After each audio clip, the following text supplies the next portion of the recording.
What is going on, guys? MJ2005 here, and today I'm going to be reviewing the high-grade Helmwige Reincar from the second season of Gundam Iron-Blooded Orphans.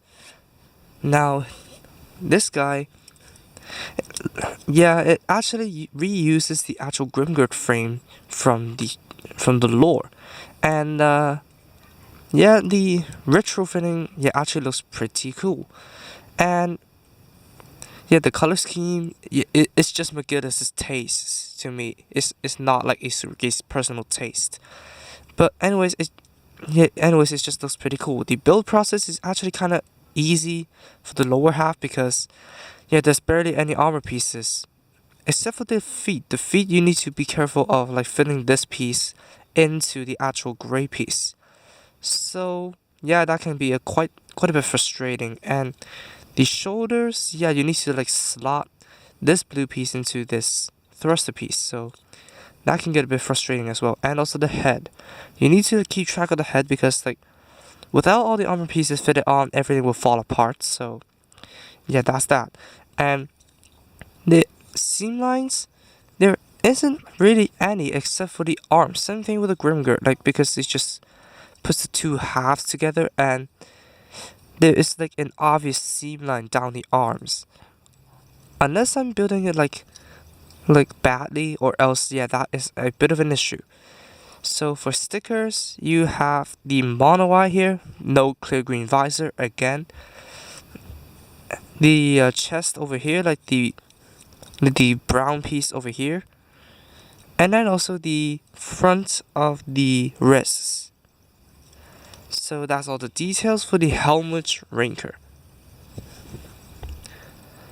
So for articulation, the head it's on the typical double ball joint, but you need to be careful of the head colliding with the collar. The antennas move, and if you want the eyepiece can move, like the top piece here. And then the shoulder armor supposedly can rotate up and down, but do not go too far or else it will pop off. The shoulder flap can move in and out. The arms can move in and out, rotate at the above the elbow, bend at the elbow at two joints, but because of the bulky armor, you cannot really utilize it entirely.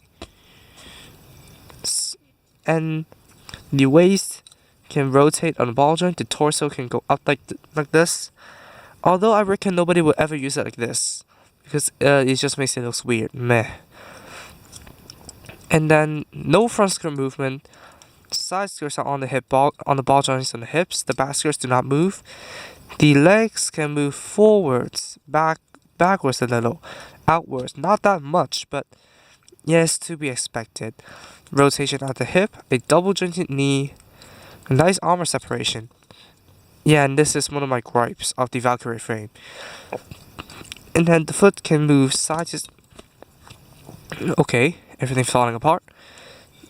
Rotate side to side here, forward and back at the foot, and these can detach. So all in all, articulation is kind of limited, but we all expected this because this is a natural bulky suit, and you will not be doing like too many dynamic poses anyway because of its like weapons that it came with.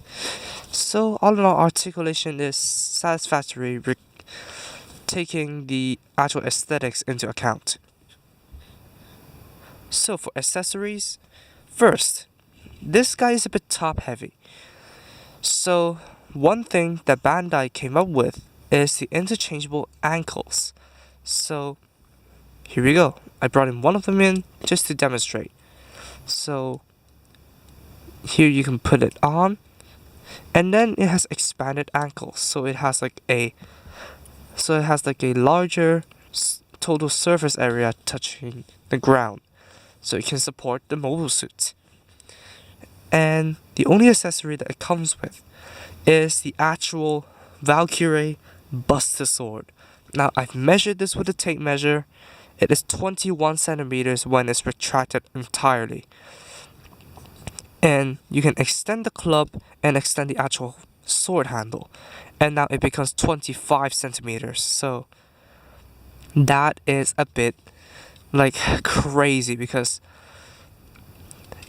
it is even it can compare with the height of a master grade. I'm like, oh my god, but it's actually in scale, so what? It's crazy. So to store this, Bandai came up with an adapter piece. So you need to remove the front skirt, like so. Plug the adapter piece on. Plug back the front skirt into this peg over here. And then just bring in the Buster Sword and click it in.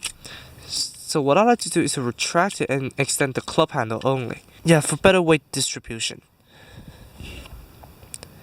So this is actually pretty weird because although like Gundams like store pistols or some other small accessories in the front skirt, not something this gigantic, right? So that's a bit of a shock, but uniqueness. And let me put back the front skirt. You need to take off the hand. Take it off, and then the hand has an actual peg inside. So you can see the protruding part in the middle. So you have like two alternatives to like make him hold this weapon. So first, you have like a track on the actual handle on either side. So you can make him hold like either orientation. Although the hand can slide along the track, it will not go out of place or rotate out of place. That's a pretty neat feature. And the second one, there's like a hole in this curve over here. So you can try to peg it in and then it would not drop whatsoever. So what I like to do is to put it on the track over here and put his hand back together. And now you have him holding the Buster Sword. And as you can see, the weight distribution is absolutely terrible. So instead of letting him hold two-handed, which is possible, you can take off the club, which is pegged very tightly. So now you only have the sword in one hand, and then the club in the other. Yeah, and this is one of my gripes of the Valkyrie frame, because the actual shoulder joints click, and due to the big shoulder pads, it cannot really move as much as I wanted to. So whenever something's collide and a little bit too much excess force is applied to it, it'll fall off. And did I mention the thruster can move? Nope. So yeah, that's another posing option. So that is all the accessories for the Helmwige Reincar. But then I remembered there is a gimmick to the head. So you take out this piece, and then there's like a clip over here, so you can clip it into the head like so, and then point the horns forward. And this is the electric horns, electric shock horns, if I didn't remember wrongly. So it can like go up, charge up to somebody like a ball, and then fry their circuits. So that is a neat feature if you want to replicate it.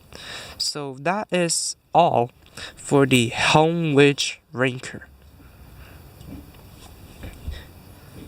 So for comparisons, of course I have to bring in its sister unit, the Grimgird itself. And this is gonna be a son of a bitch, isn't it?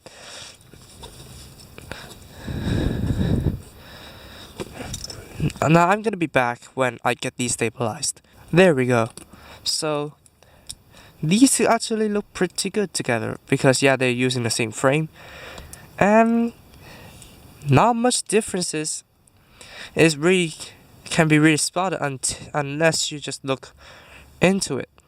So yeah, it's the same basic build, and yeah, there are holes in the arms so you can mount the Valkyrie shields onto the Helmwige Reincar if you want. So that is all for the review of the Helmwige Reincar. So tell me in the comments below, what do you think of this guy in the anime and also its model kit counterpart. And thank you guys so much for watching this video. If you did like it, Please be sure to drop a like, comment, and also subscribe for more gaming videos, model reviews, and all that kind of stuff. This is Gotcha Ultra Prime, Ace of Vedas, and Pure Percentage if you haven't, and I'll see you all in the next video. Peace out, guys. Bye bye.